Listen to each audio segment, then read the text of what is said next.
8h22, retour de la matinale de l'économie sur BFM Business et sur AMC Découverte. Notre invité dans la French Tech, c'est Maxime Treff. Bonjour, vous êtes le cofondateur et directeur général de Battery. Vous avez ouvert la première usine de recyclage de batteries lithium-ion. C'est près d'Arras, dans le Pas-de-Calais, avec la plus grande capacité française. Il y a beaucoup de projets dont on a parlé ici, qui ont émergé, qui n'ont pas abouti, qui ont été fermés. Qu'est-ce qui fait que celui-là, il va aller jusqu'au bout et qu'il va fonctionner ?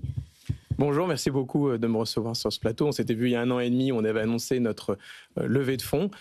Entre-temps, aujourd'hui on se revoit, on a pu démarrer cette usine, lancer cette usine. Donc aujourd'hui, elle a été inaugurée il y a 2 mois en présence de la ministre de la Transition écologique, Agnès Pannier-Runacher, le président de la région, Xavier Bertrand, et les élus locaux.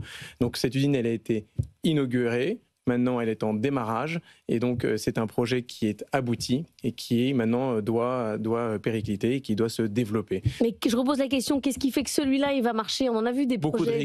Beaucoup de rigueur.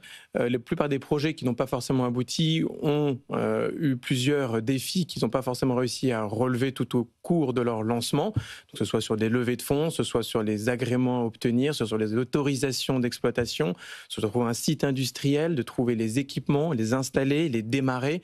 Ça, c'est des choses qui sont évidemment difficiles à réaliser. Alors expliquez-nous un petit peu justement comment ça fonctionne, une usine de recyclage de batteries lithium-ion. Donc vous les détruisez, vous les broyez, et alors au cœur de votre métier, il y a un concept, c'est le concept de la masse noire. Est-ce que vous pouvez nous expliquer ce que c'est que la masse noire ? Oui, absolument. Alors, chez Battery, on fait une étape du recyclage des batteries lithium-ion, on fait la première, c'est-à-dire que les batteries vont être collectées par des éco-organismes ou par d'autres différents acteurs du marché.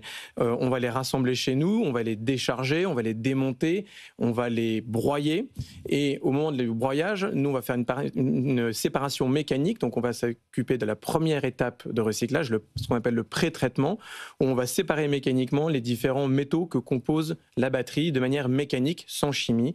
Et donc d'un côté, on va récupérer les métaux qui ont un peu moins de valeur, que sont par exemple le cuivre, l'aluminium. On va retirer les solvants, qui est la partie inflammable. On va retirer les polymères.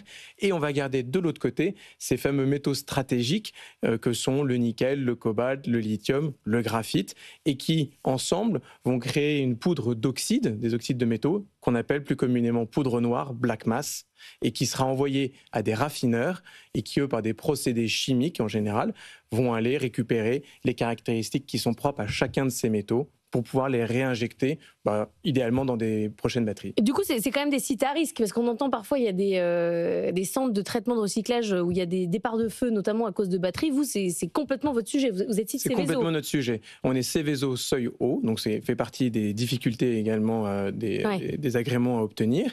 Dans la partie collecte, en amont, c'est effectivement très dangereux parce que les batteries peuvent se retrouver chez les VHU, chez les différents organismes de collecte, donc différents centres de collecte qui peuvent effectivement pas forcément respecter les bonnes réglementations qui sont, pas forcément les réglementations, mais les bonnes préconisations pour faire en sorte qu'un incendie puisse être maîtrisé, parce qu'une batterie au lithium, quand ça part, et que ça s'emballe thermiquement, on ne peut pas l'arrêter. Donc il faut arriver à l'isoler le mieux possible. Et quand ça arrive chez nous, le même risque peut exister, donc il faut faire très attention. C'est quoi le taux de récupération aujourd'hui ? C'est-à-dire à partir de cette poudre, donc on récupère effectivement le lithium, le cobalt, le nickel, le graphite, etc.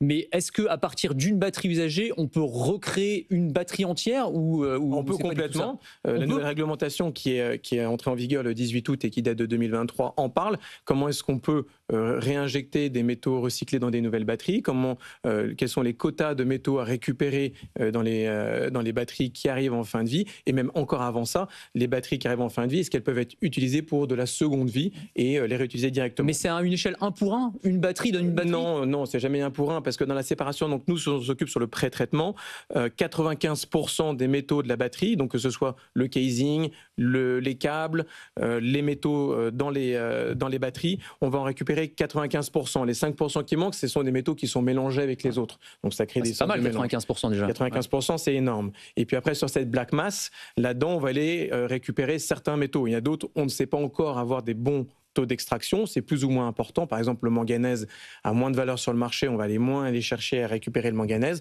En revanche, le nickel, le cobalt, ça vaut très cher. C'est quand même assez polluant. on n'est pas souverain en Europe sur ces métaux, on va essayer d'aller les récupérer. Le lithium, pareil. Alors du lithium, il y en a partout. La question, c'est combien ça coûte d'aller extraire ce lithium dans la terre.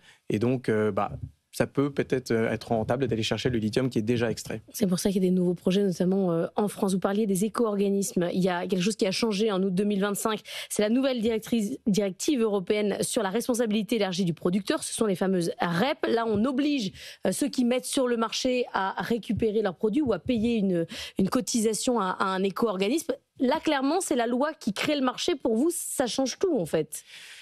Alors, c'est assez compliqué parce que la directive qui datait de 2006 avait besoin d'être mise à jour. Donc, elle a été mise à jour en 2023. C'est un règlement, cette fois-ci, européen, donc il va s'appliquer à tous les États de la même façon. Donc, ça va quand même mettre un cadre et des objectifs ambitieux mais clairs, qui ne l'étaient peut-être pas jusqu'à aujourd'hui. Et un des éléments de cette réglementation traite de cette fameuse responsabilité élargie des producteurs. Les batteries qui arrivent en fin de vie, il y a un certain coût pour les recycler. Alors, dedans, il y a des métaux. Donc certaines batteries ont une valeur positive, c'est-à-dire que la valeur des métaux que j'ai dans mes batteries, moins le coût de traitement pour récupérer ces métaux, fait une valeur positive. Je peux payer pour récupérer cette batterie. Et on parle des fameuses batteries NMC, nickel, manganèse, cobalt. Des batteries qui ont des métaux qui ont peu de valeur, comme on voit arriver maintenant de plus en plus en Asie, des batteries lithium phosphate de fer qui coûtent moins cher. Là, le coût de traitement est supérieur à la valeur des métaux. Là, il y a un coût, notamment pour aller récupérer les batteries et pour les traiter. Donc, on a besoin d'une éco-participation aux producteurs de ces batteries pour aider à recycler. Merci beaucoup d'être venu ce matin pour parler recyclage de batteries. Batterie, ça s'écrit B-A-T-R-I. Merci.